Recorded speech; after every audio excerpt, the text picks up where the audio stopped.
नमस्कार, आप सभी दोस्तों का बहुत बहुत स्वागत है। एक बार फिर से आज की बड़ी खबरें, मुख्य समाचार आपके लिए लेकर आए हैं, जहां पर जानेंगे मुख्य समाचारों में विपक्ष का जोरदार प्रदर्शन, विपक्ष हुआ बेकाबू, सड़क से लेकर संसद तक संग्राम जारी। जंतर मंतर पर बुलाया गया है देश का सबसे बड़ा आंदोलन, तो राहुल गांधी बोले अब आर्य पार के मूड में है। वहीं दोस्तों, बिहार के मुख्यमंत्री नीतीश कुमार फिर पलटी मारने की तैयारी में। इंडिया गठबंधन की ओर से पीएम कैंडिडेट न बनाए जाने के कारण एनडीए में फिर हो सकते हैं शामिल, बुलाई है बड़ी बैठक। तो वहीं खोखले निकल रहे हैं विकास के सभी दावे। बीजेपी सरकार में देश भर का कर्ज यहां पे 200 लाख करोड़ रुपए के पार हुआ, चेतावनी जारी की गई है।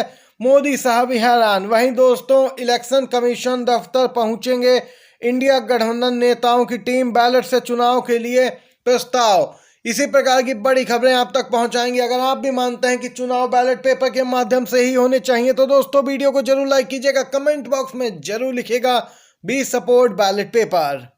बिग ब्रेकिंग न्यूज निकल के आ रही है दोस्तों, बड़ी खबर। विपक्ष का महाप्रदर्शन शुरू, विपक्ष का संसद से विजय चौक तक मार्च। खड़गे बोले संसद सुरक्षा चूक पर मांग रहे थे जानकारी, राहुल सोनिया भी गरजे हैं। दोस्तों, विपक्षी सांसदों ने 141 सांसदों के निलंबन के खिलाफ संसद भवन से विजय चौक तक मार्च निकाला है। इसमें इंडिया गठबंधन के सांसदों ने हिस्सा लिया। मल्लिकार्जुन खड़गे ने कहा कि हम सिर्फ संसद सुरक्षा चूक पर सवाल पूछ रहे थे, मामला उठा रहे थे और मांग की थी कि इस पर गृह मंत्री जानकारी दें, लेकिन हमें निलंबित कर दिया गया। मल्लिकार्जुन खड़गे यही नहीं रुके। खड़गे ने यहां पर जोरदार हमला करते हुए कहा कि पीएम मोदी और गृह मंत्री अमित शाह संसद छोड़ हर जगह बोलते हैं।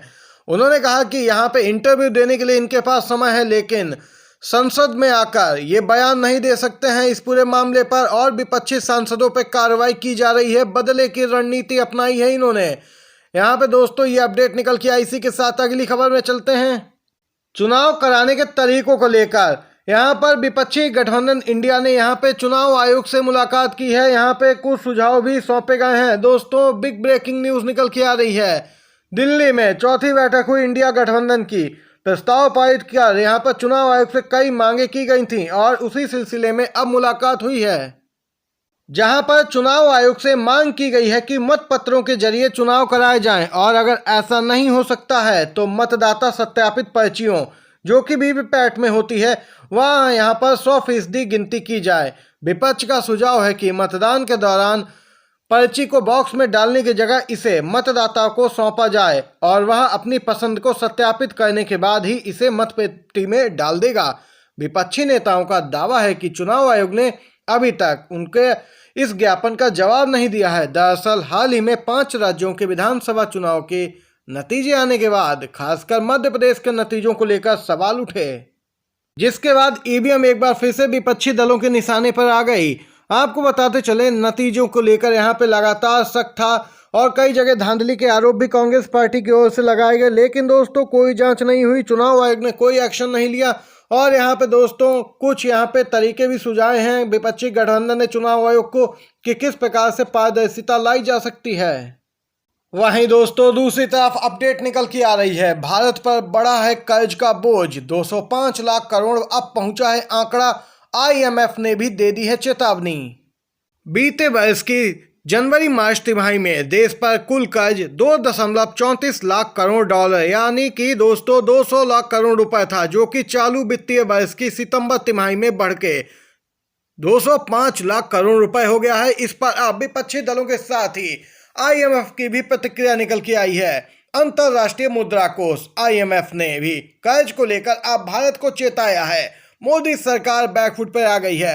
वैश्विक निकाय ने कहा कि केंद्र और राज्यों को मिलकर भारत का सामान्य सरकारी कर्ज मध्यम अवधि के लिए यहां पे 100% से ऊपर पहुंच सकता है। जीडीपी की तुलना में स्पष्ट है, आईएमएफ ने इशारा किया है कि भारत में ज्यादातर राज्यों की स्थिति कुछ ठीक नहीं है। और दोस्तों, बीते समय यहाँ पे घटनाक्रम मध्य प्रदेश में देखा गया, जहाँ पे कर्ज इतना बढ़ गया कि यहाँ पे 38 योजनाओं पर वित्तीय रोक लगानी पड़ी है मध्य प्रदेश की नवनिर्वाचित सरकार को।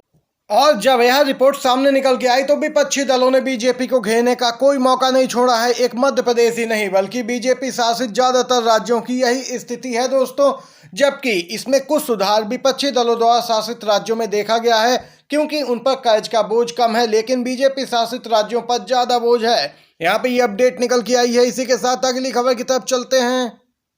विपक्ष में पीएम चेहरे पर अब मतभेद, नीतीश ने बुलाई है जेडीयू की राष्ट्रीय कार्यकारिणी की बैठक, बड़ी घोषणा संभव है। यहाँ पे एक बार फिर से पलटी मार सकते हैं बिहार के सीएम नीतीश कुमार, क्योंकि नाराज चल रहे हैं। इंडिया गठबंधन की ओर से पीएम पद का चेहरा न बनाए जाने से जेडीयू पार्टी एकदम से हताश हो गई है।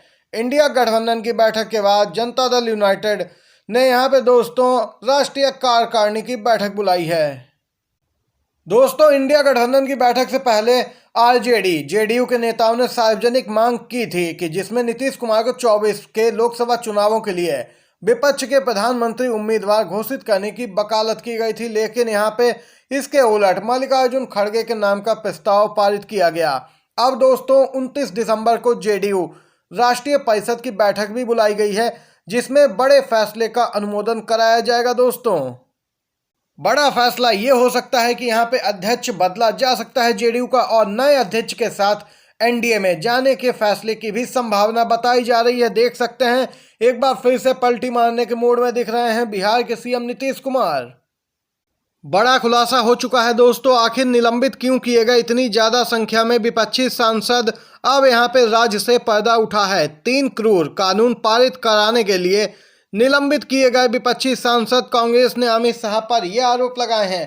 कांग्रेस ने आरोप लगाया कि इंडिया गठबंधन के 140 से ज्यादा सांसदों को इसलिए संसद से बाहर कर दिया गया ताकि गृह मंत्री अमित शाह बिना किसी असहमति के लोकसभा से 3 क्रूर कानूनों को पारित करवा सकें।